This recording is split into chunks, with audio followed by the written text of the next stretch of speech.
Hi, I am Patrick Higgins, your I'm co-host. and I'm Luke Thompson, the co-host as well for Back to Birding. Yes. I am a sophomore at UTC here in Chattanooga, Tennessee.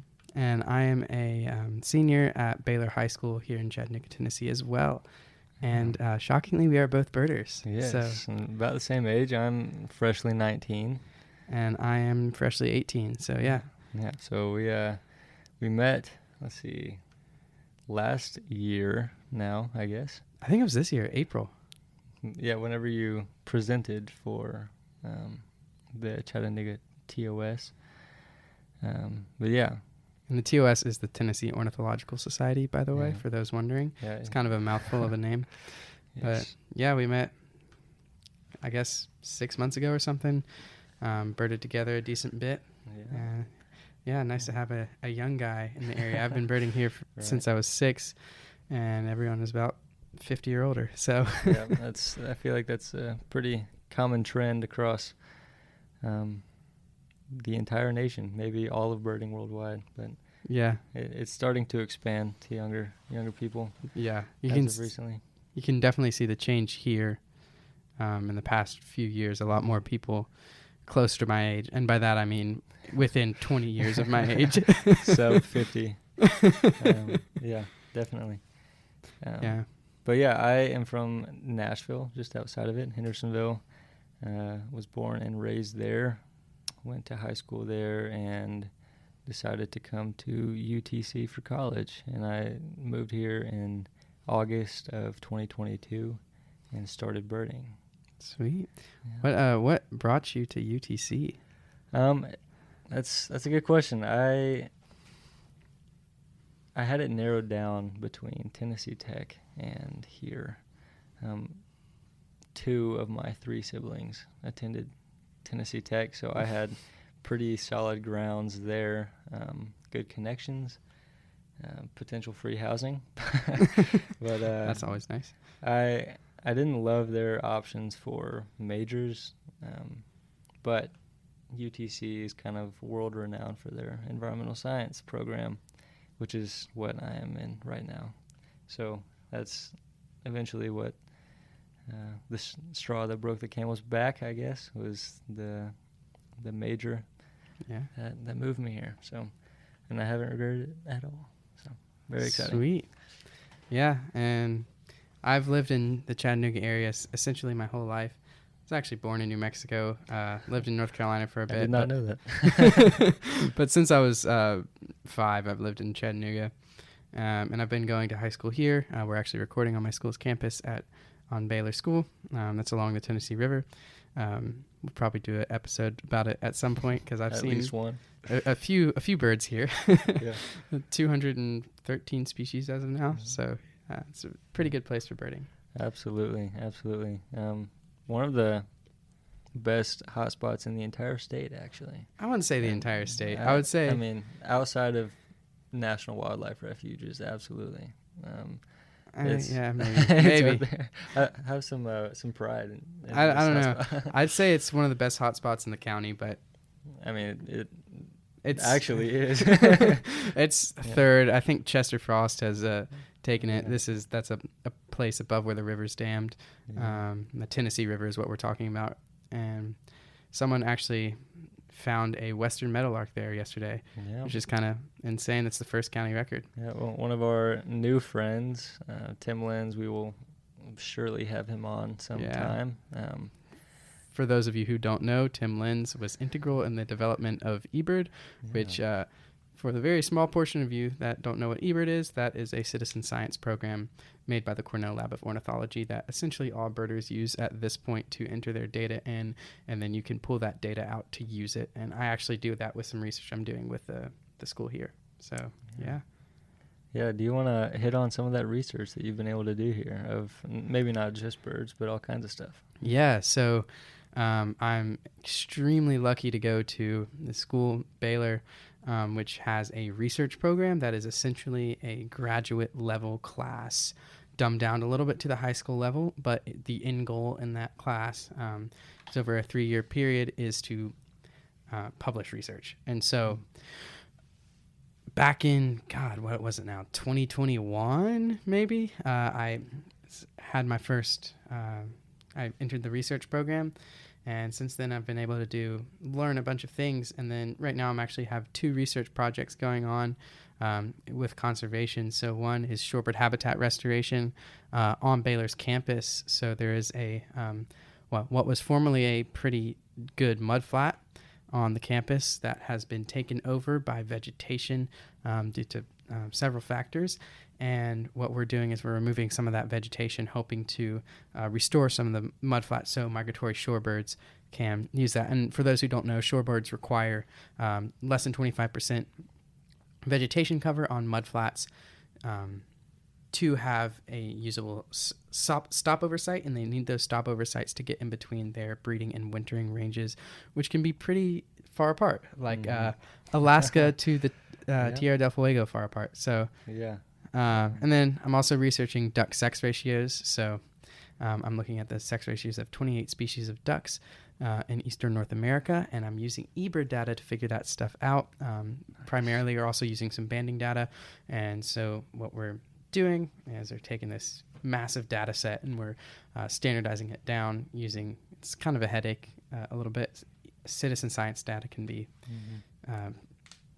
tough, but I'm doing that in R, which is a coding language, and then I've also been able to learn some lab techniques, helping people out with their research, and I'm actually currently in the middle of the free space in my day. I'm presenting a friend of mine who graduated last year did some research on the brook trout microbiome and how sources may affect the makeup of that microbiome. I'm not going to get into that because it's pretty abstract. It's pretty much in the weeds and hard to make interesting. But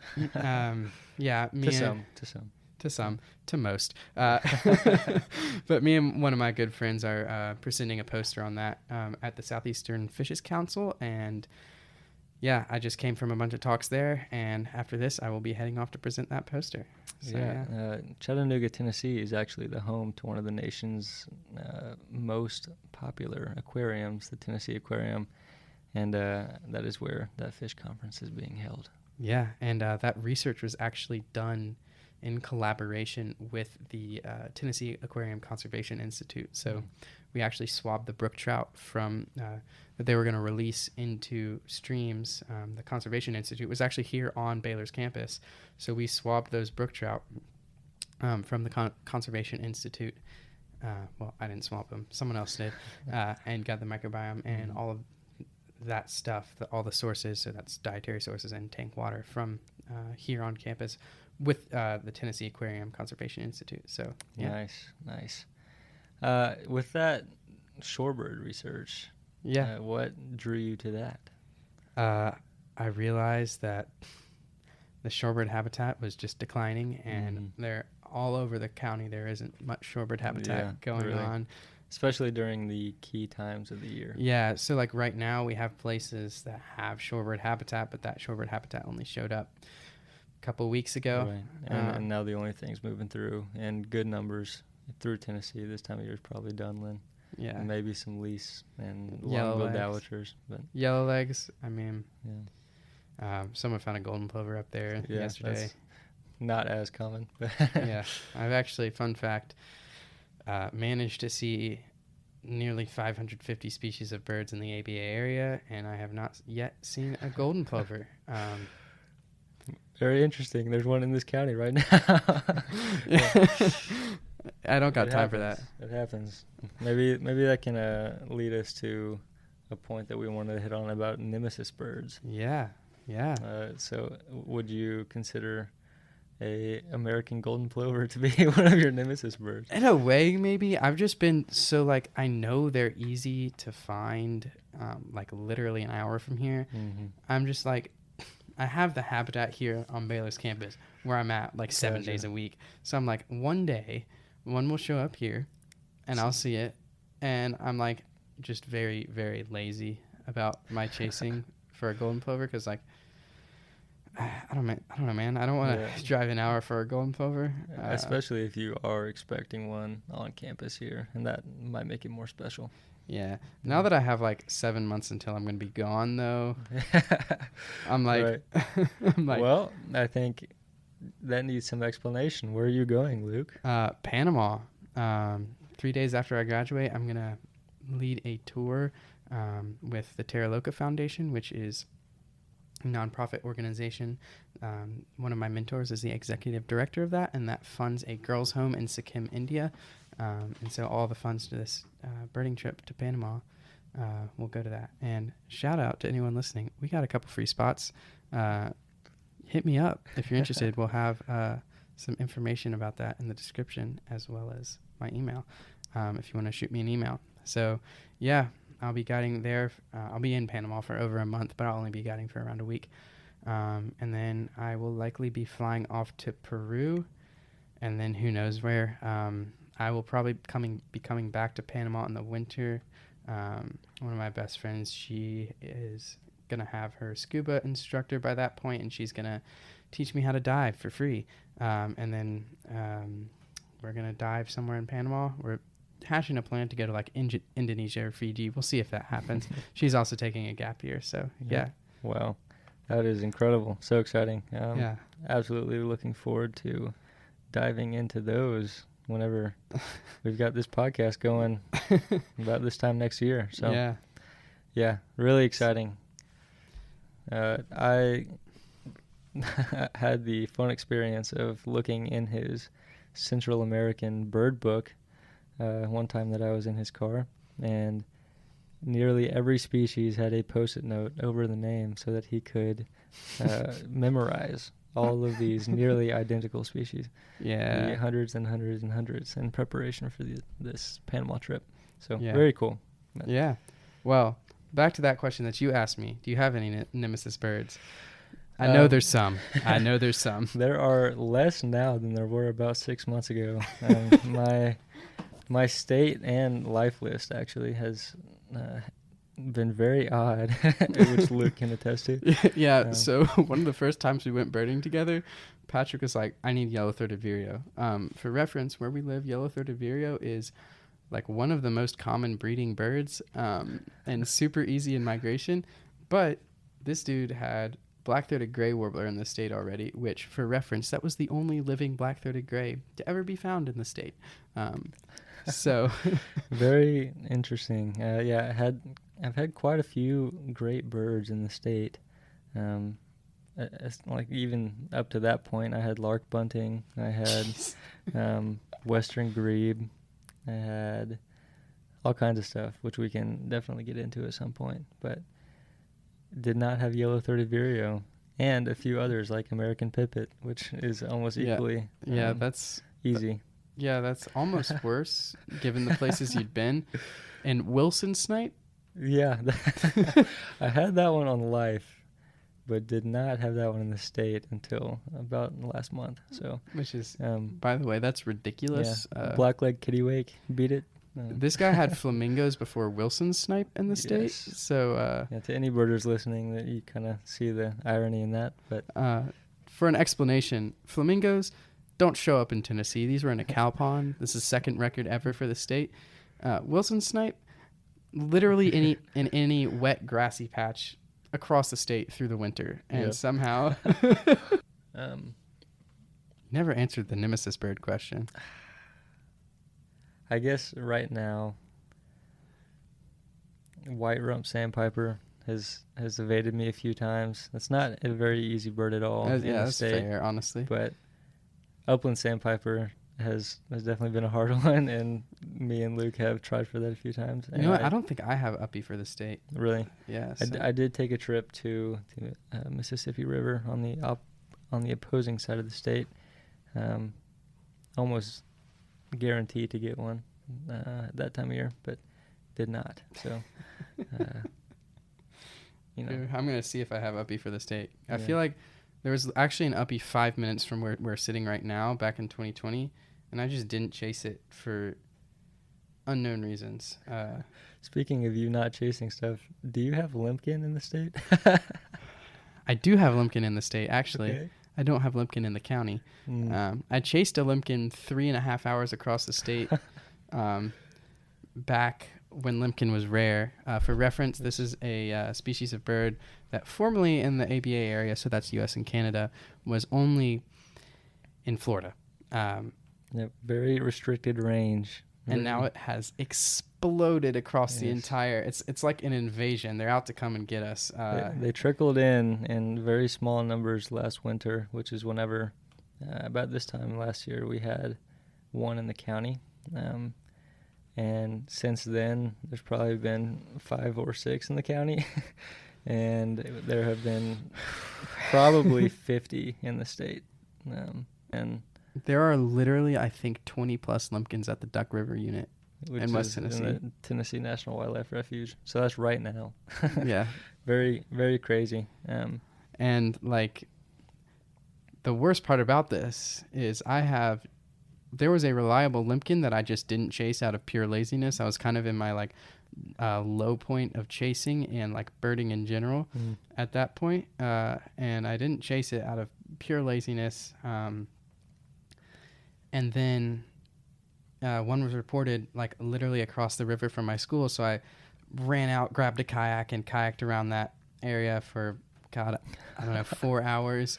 Got insanely dehydrated and got 0 Limpkins. And then this is the killer. Me and Patrick are out birding one day and he is standing 3 feet to my left.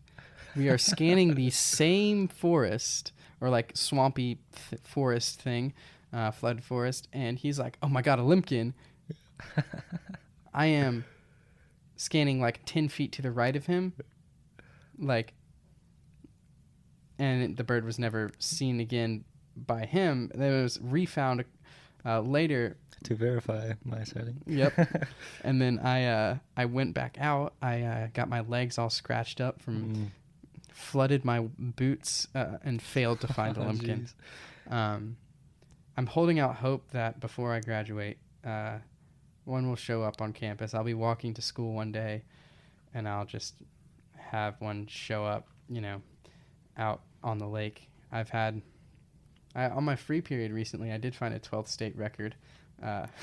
Crazy. On the same walkway where I'm hoping and praying I'll see a Limpkin. So yeah. That record was an ash-throated flycatcher, for those wondering. It has now renamed that spot to the ash-throated flycatcher spot, so that's fun. There's a very noticeable red bridge there. We called it the Red Bridge. Until 2 weeks ago. Until 2 weeks ago. So it was seen like right next to the Red Bridge, and I just started calling it the ash-throated flycatcher spot for fun, I guess. I mean, it'll probably stick. It might stick. Yeah. But yeah, that day that I saw the Limpkin, it was a great day for waders in general. We had let me pull this list up. Yeah, we had a white ibis as soon as we got out of the car. A Limpkin. Well, Patrick got a Limpkin. Least bittern, little blue heron, green heron, great egret, great blue heron, and white ibis. For reference, least bittern is pretty hard in our area, and little blue heron, pretty irregular. And pretty hard in the state. They're only in a few local spots typically. Little blues? Mm-hmm. Yeah. I mean, they, outside of like a sort of period from July to August, you really are going to be hard-pressed to find a little blue outside of a breeding area. But when that post-breeding dispersal happens, you could be at a random pond, random place, Tennessee, and you're going to have a good chance of seeing a little blue. Mm-hmm. But yeah. They are very reliable in the summer months, and Tennessee National Wildlife Refuge, and I guess most of West Tennessee. But, not too common where I am from in Nashville, so that's always a fun bird to see down here. But yeah, I guess going way back to what I started talking about about like a year ago.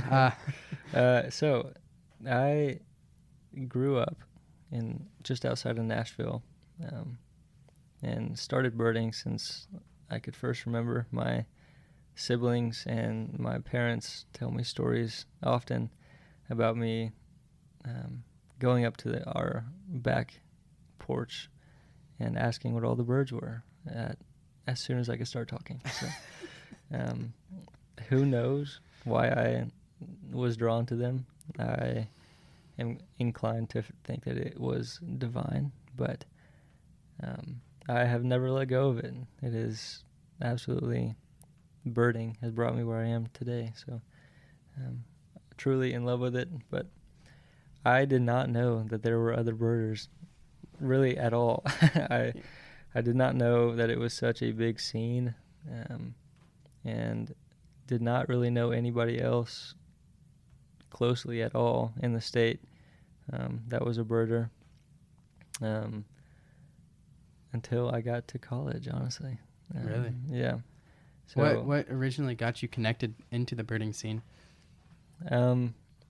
Well, I got to school here, and very interestingly, I was writing a paper on passerine migration, and a old friend of mine, Chris Agee, who we will have on the podcast at some point, Definitely has had a lot of experience with migrating birds throughout his many years birding, and I wanted to interview him as a source for this paper I was writing. And this was right at the beginning, first week or two of my freshman year of college. And he responds to my request with, "Do you know my daughter?" And to that, I said no, but I would like to. So, and now over a year later, yes. They're over a year into a relationship. So That's right. Very, very great scenario. Very lucky. But me and him met whenever I was 11 years old at Edgar Evans State Park. I was looking at my lifer blue-winged warbler, and he walked up to me and my father and kind of made some small talk, and we kept in touch very loosely ever since, and now we are very close friends. So it's amazing, super cool. But, and I guess when you first reach out to him, he sort of connected you with this community. So he is, I guess, by numbers, the 15th best birder in Tennessee. What do numbers really mean? Yeah. So he just had a lot of great friends in the birding community across the state. And he really kind of took me under his wing initially and just kind of shoved me in everybody's faces saying, like, hey, here's this young birder that is really curious about stuff across the state. And, he introduced me to some of my heroes, like the Stolls and Mike Todd and Mark Green, who all of them hopefully will be on the podcast at some point. So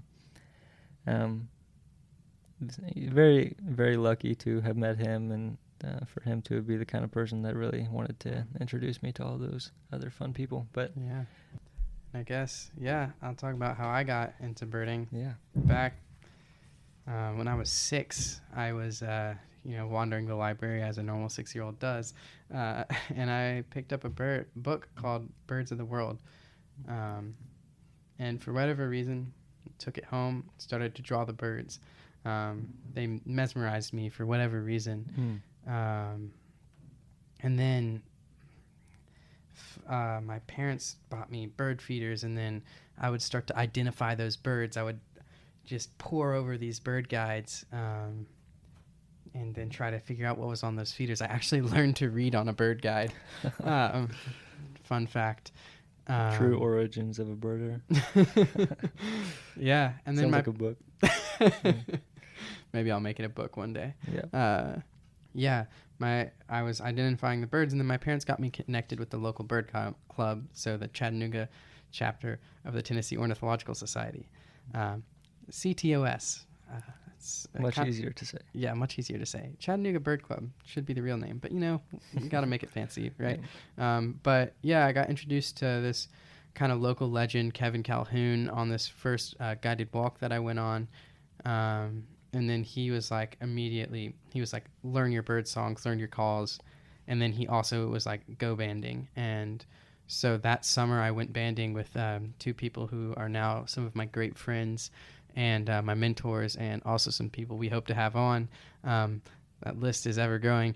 Lizzie and John Diener are their names. And so they yeah, they took me under their wing, no pun intended, and yeah, they took me banding. They sort of showed me that and just were really, they really built on my passion and helped me with that. And then I was super lucky. My parents would always take me birding, and apparently every day I would be like, there's another rare bird I want to chase. Like, so yeah, I went banding with Lizzie and John, and then they sort of, like I said, they mentored me. It's kind of escalated ever since. Lizzie and John took me to Arizona. They took me to California. They've taken me to Texas. And then they do seasonal work as field technicians, and I've volunteered with them out in Arizona before. And yeah, they've been just a huge gift to my life, and just built me as a birder and like as a person, and just helped me, dive into this passion. And yeah, now where I'm at now, I, kind of kept obsessively birding.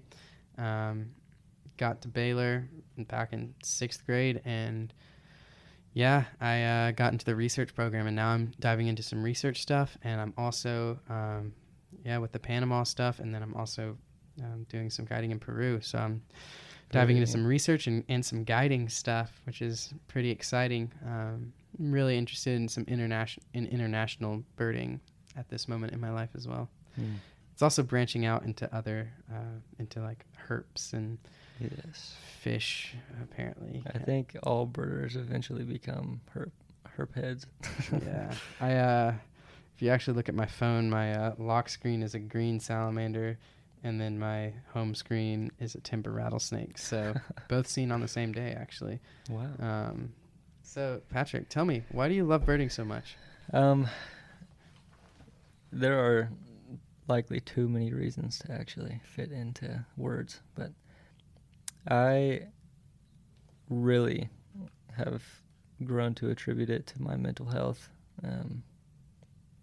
I think my biggest realization of that was in spring of 22, when I was really at a low spot, and luckily my sister Emily, who I had gotten into birding at a young age,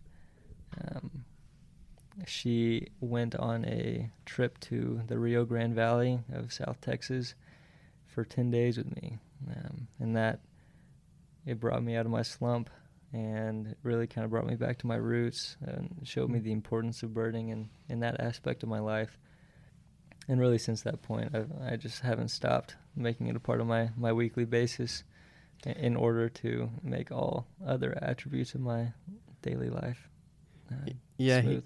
he literally has birding in his weekly like reminders and like calendar. Yeah, I do have it on my schedule. Monday, Wednesday, and hopefully Saturday mornings. And if there's anything rare, then I will skip meals if necessary. Or school. Yeah. Have you skipped school for birding? I have not, actually. Really? Wow. Cannot afford to at this point in my life. Yeah, that's fair. Yeah. I'm shocked you haven't skipped like one class for a bird yet. There's potential. I have, actually. Yeah, I knew it. It's one class. I skipped my Bio 2 recently to try for a red phalo rope that was an hour away. One person reported 2 of them the day after everyone did not see it. So, I can leave that report was likely untrue. I don't know. Who knows? But Patrick frequently texts me. He'll be like, or like I'll call him about a rare bird, and he'll be like, I have way too much homework to chase that bird, or way too much to do. And then like 30 seconds later, he's like, I'm on the way to you. Yeah, like that is frequent, and maybe not healthy, but it's very frequent. What is health, anyways? It's subjective. Yeah. So I really do love it. It brings me a lot of peace.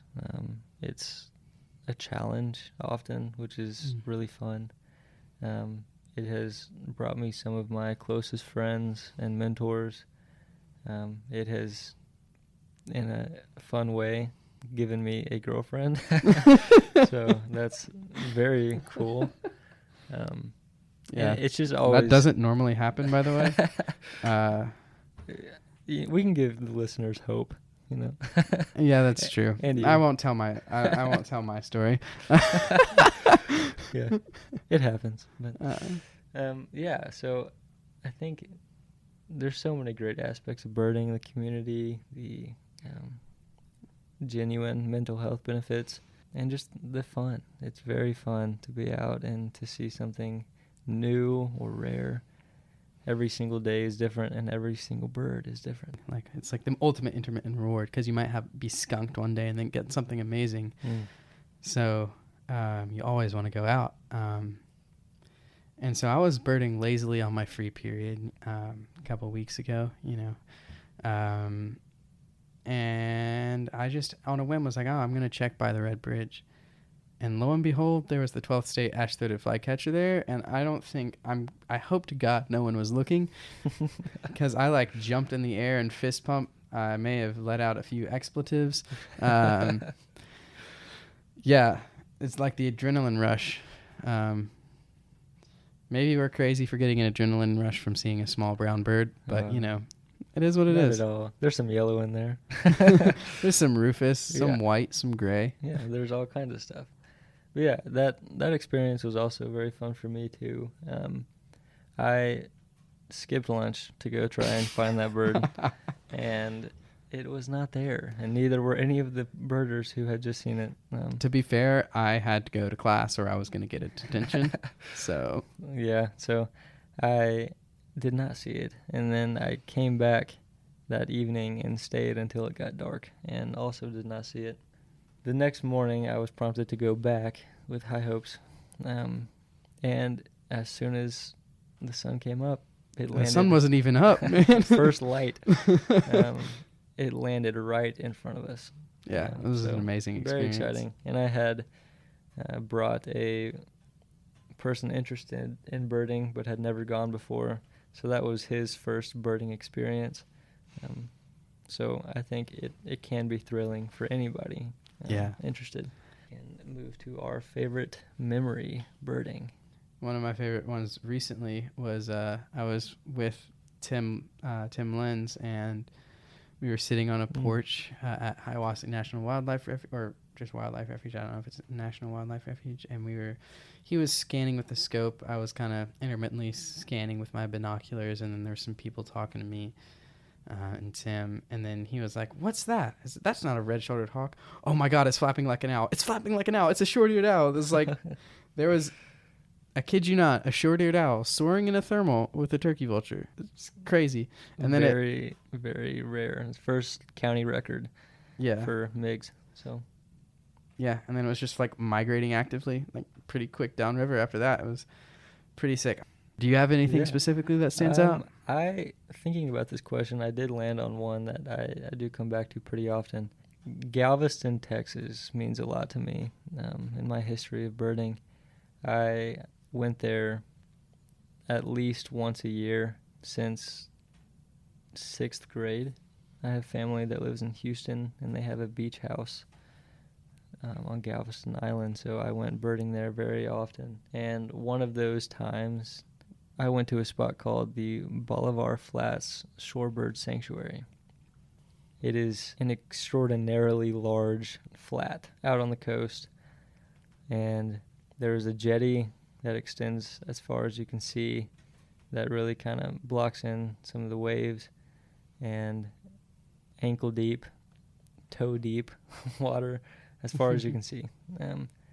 Whenever I went, there were thousands and thousands of shorebirds and hundreds of other avian life. So very incredible experience we had. It was me and my father there at that point, and we had this incredible view of godwits and avocets. The avocets are truly a beautiful bird that we have here in the States. A shorebird, black and white, with, honestly, it looks like a burnt marshmallow Um, they, It's a good their description. head, when they're breeding, fades to a rufous, very light brown tone. So with the contrasting black and white, it definitely reminds me of that. But and they have this long, very skinny, upturned bill. One of my favorite shorebirds. They're sure. an amazing bird. Yeah. Yes. So we had this incredible array of birds. Also, roseate spoonbills were just walking 15 feet from us. So Jeez. really incredible. But we had that in front of us, and then to our rear, we had a beach with a very expansive sawgrass environment. And I had my lifer Nelson sparrow right there.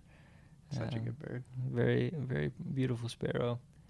And a peregrine falcon was flushing stuff up over that grass. So just all of that combined made for an unforgettable experience. And I got some of my favorite black-bellied plover photographs. I was out there laying down in the water taking pictures of this guy, and it picks up a butterfly. Oh, Beautiful orange butterfly, and I snap away, luckily. And wow. That's crazy. very, Wow. very lucky, and And we'll leave this picture in the description. We'll Yes. leave a link to this so Yeah. y'all can see this.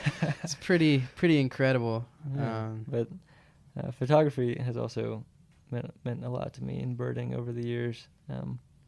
My very first experience with photography was in Clearwater, Florida, when I saw my lifer Anhinga on a dock post out over a canal, and I used my mom's little Canon point and shoot to take some photos of it, and they turned out really cool. I was like, man, I want to do this more. So I ended up buying a camera in 7th grade, Nikon P900. Is that the one you still have? That is not. I recently upgraded. I went from the Nikon P900 to a Nikon D850, which is a completely different animal in the photography world. And I have absolutely fallen in love with that. So photography is definitely a major passion of mine associated with birding. Throw away all your funds, you know. It took almost all of my savings. And and it also restricted me from having a spotting scope, which I am borderline regretting, but that's my next purchase here soon.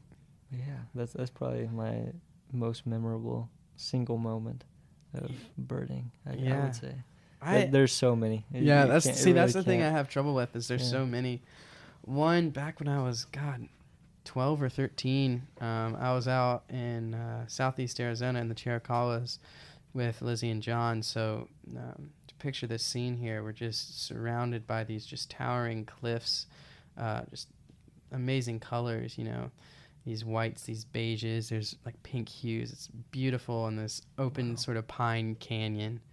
And we're out there, we're looking for a few species, but one of them is elegant trogon. So for those of you that don't know, beautiful bird. The trogon it's more of a tropical group of birds. They're in both the old world and the new world, but they are tropical. And this is the only species that ranges into the U.S.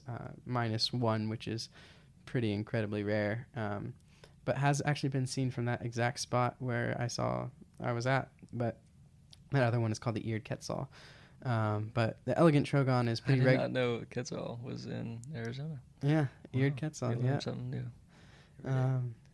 Yeah, so this trogon, they're sort of a brilliant shimmering green on top. They have these tiny little feet that do nothing, it seems like. It's a long tail, and then this elegant trogon has a bright yellow bill, and then it's got a red belly. It's kind of like Christmas themed, honestly. It's got that it is, isn't it? the red below, this sort of bright, intense red below, and that shimmering green on top. It's really a stunning bird. Really a tropical looking bird. maybe it's biased knowing that it's from the tropics, but it's a tropical looking bird in my mind. Truly. And so we're in this canyon, and we hear the bird, and we're like, it's a little distant. So we move up the trail towards that bird, and then there's like a flash of red. And in front of us, 15 feet away, no joke, eye level, just fantastic lighting, there was a male elegant trogon. It's just incredible looks, like full frame photos with a 400 millimeter lens. It's like incredibly beautiful bird, and sort of the first taste of a tropical bird for me. And now I'm about to go guide in the tropics, so that's a pretty cool connection right there. Do you think that inspired some of your attraction to international birding? Maybe in a little bit, but I think a lot of what inspired that is this book, Birding Without Borders by Noah Stryker. Noah Stryker documents his travels on a big year, so trying to see as many species as possible, but he does a world big year, so throughout the world. He ends up seeing 6,042 species, which is kind of insane. There's around 11,000 species of birds. At that point, there was around 10,000 species of birds, splits and stuff that have increased the number of species. And people finding stuff. A few things. More splits than anything. Yes. But yeah, and that just sounded amazing to me. And then, yeah, I've always loved travel, and I've always loved wilderness. I think that's a big draw of birding is just the connection to nature and the places it can put you. Yes. Some birding memories that I look back on fondly aren't even necessarily birding. I was out in Arizona in 2022 with Lizzie and John. Again, we were doing some field work with Ben Dyer's thrashers, putting essentially little GPS tracking backpacks on them. So,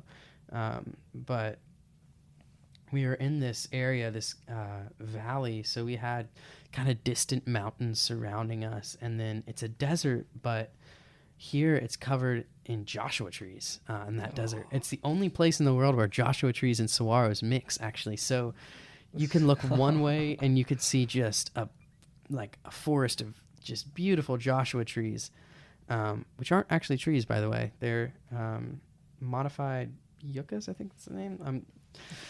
Someone can completely fact check on that, me on that, and be like, "Wow, you're stupid." But we're very smart. Yeah, one of the two.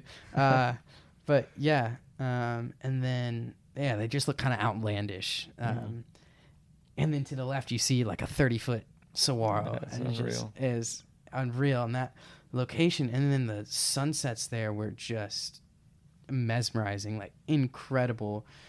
I remember, like, we were cooking up dinner and then the sun starts setting and we're just entranced, like best sunset I've ever seen. And the reason we're out there is because of the birds. And that's something I really think about a lot and really believe is the birds, more than anything, a lot of the times take us to amazing places, bring us closer together.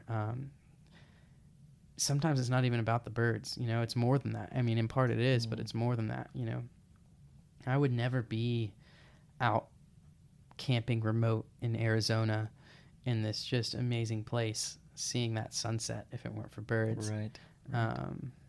Yeah, I think that can be a good segue into our favorite birding trip. And I can go first on that one for sure. Similar to what you're saying about how it puts you in places you never thought you'd go. I hit on it for a second earlier, but the trip to South Texas, specifically South Padre Island in Cameron County, Texas, was unforgettable. Spent 10 days camping in South Padre Island, birding, 8 to 12 hours a day. It's the ideal amount of time a day for birding, by the way, for those wondering. Very, very exciting. Got a lot of life birds. I had 46 lifers, actually, and had 163 species in Cameron County that week. I think 174 in during that trip in Texas.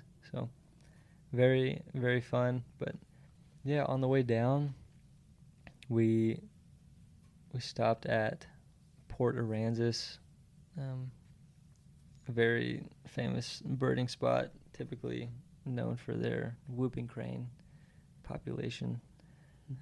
But we were a little bit late to see those guys. But Oof. yeah, Do you have a whooper yet? I do, in Wheeler National Wildlife Okay, Refuge in sick. Alabama. Very recently, though. So, but yeah, I got to have a very fun experience there. Just kept moving south and eventually got to South Padre Island, where we just had an unbelievable time. The convention center there, if you've ever gone, is probably the most popular birding site. It is right next door to the actual birding site. The actual birding location you have to pay for, and then this is just like literally the lot next to it, and it's free. And we're broke, so yeah, exactly. So hence why we were camping. But, yeah, camping's a better experience generally, anyways, in my opinion. I mean, the humidity was probably 80% during those nights. So that sounds rough. Yeah, that made it not quite as enjoyable. But, yeah, so there we got to see some very, very cool birds.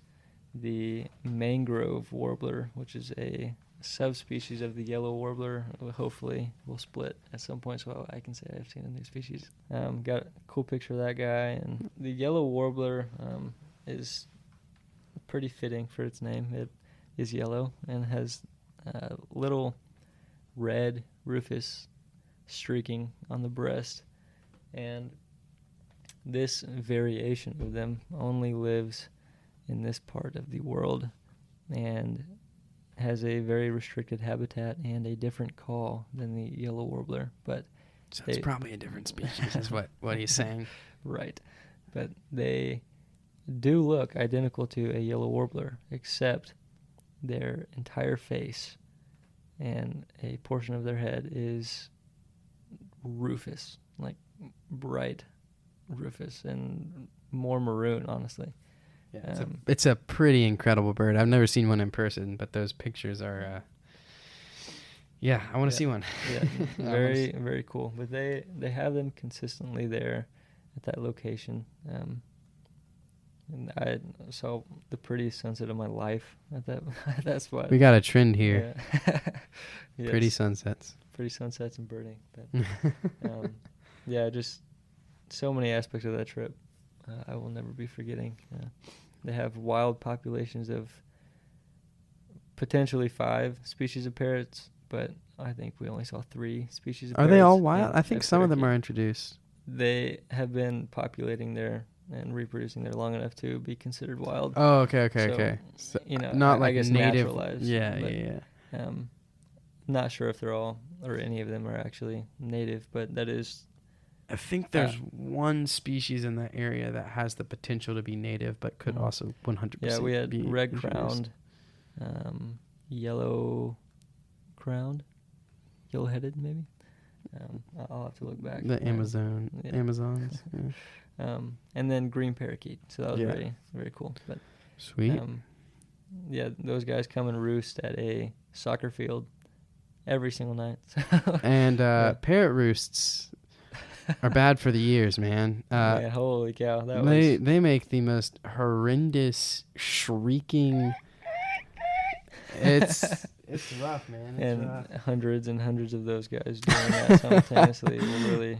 But so some very fun experiences there. I think our main draw to that area was actually the green jay, which great bird. Yeah, great bird. Really incredible bird, and one that I had been awing over for a very long time.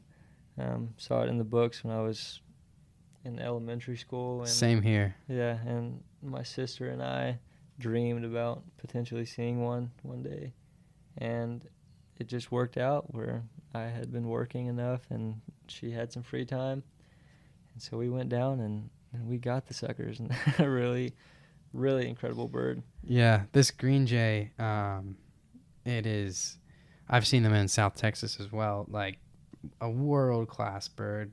Their bodies are just this sort of lime green overall, but then you move onto their head and they just have this brilliant, striking blue contrasting on a black mask, a black throat, and it's incredible. And then the tail is just, it sort of fades from that lime green to a pretty deep blue at the tip. So it's kind of a lime green with a yellow wash underneath as well. So yeah, they're a whole display of colors there. We got them at, I think, Laguna Atascosa National Wildlife Refuge. So, but I've seen them at Benson Rio Grande Valley State Park. Where is that at? It is Hidalgo County. Okay. Yeah, we did not make it that far west. I would have loved to. It opens up a few more species there, I think. Yeah. Perloxia eventually comes that far. Yeah. But I've seen that in Arizona a few times. You know? They do not make it over to Cameron County too often. So. That reminded me, actually, one of my memories, or if you're good with this. Absolutely.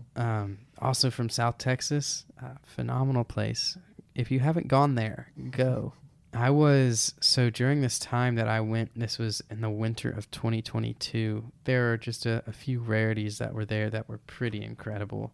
And the top of that list would be bat falcon, the first North American record. And people had been seeing this bird for a couple months, and the bat falcon is this tiny little falcon, so smaller than a kestrel. For those of you know how big a kestrel is, so that's pretty dang small. Robin sized or smaller. And stunning bird, black on top, white below, with some beautiful rufous patterning. And so it had been seen at this spot every morning and every night, but we weren't able to make it out. It was at Santa Ana National Wildlife Refuge on the border with Mexico. And we hadn't been able to make it out in the morning or at evening, but we had heard that potentially it might be at a certain little wetland area. So we trekked out there. It was kind of middle of the day. It was pretty hot. We were out there scanning for a couple minutes, and lo and behold, bat falcon just circling these ponds, which were, by the way, were covered in teal and yellow legs, and yeah, it was just incredible amount of bird life there. And then this bat falcon just starts circling the pond, and it actually went for a couple swallows. Cool. Yeah, and then it circled back and it landed on this tree about a quarter mile away, and we were scoping it, and it seemed so content, and I was like, I think I'm gonna go walk over there. So I walked over to that tree, and I was taking it slow, making sure the bird wasn't showing any signs of stress or agitation or anything. And in the end, I was probably 15 feet away from this bat falcon. It did not care at all, and I got to just look at it in good lighting for 20, 30 minutes, just to myself. Wow. I had it to myself. Insane views, and yeah, that's got to be one of the highlights of my birding career. Yeah, it was. And what's so amazing about that is getting the bird to yourself, getting a bird that rare to yourself, like a limpkin, right? I mean, that's incredibly rare to happen. So yeah, that was, man, South Texas is a magical place. Yeah, I think there's really nowhere quite like it. Maybe Southeast Arizona. But you can compare the two. I've never been. It's different. I would say no place quite like it in the U.S. Yes. I have not been to the tropics yet, but I think can't even quite comprehend that South Texas is just a taste. I mean, half of the reason it's so good is because it's the most tropic spot we have. Yeah. I mean, yeah, so that's part of what I think is drawing me to this sort of tropical type stuff. Really, yeah, I don't have the time to go a deep dive into that, but yeah. So did you also get Aplomado falcon while you were down there? It's a sore topic. Sore topic. Oh, we got directions to the wrong place on accident, and we looked for like multiple hours, and we didn't see it. And then lo and behold, we got to the airport, and I was like, "Oh my god!" We were like a mile Jeez. too far south. Yeah, they're a very rare species that is endangered, actually, officially endangered, and they are protected. Yeah. And have a few nesting sites where you can view them.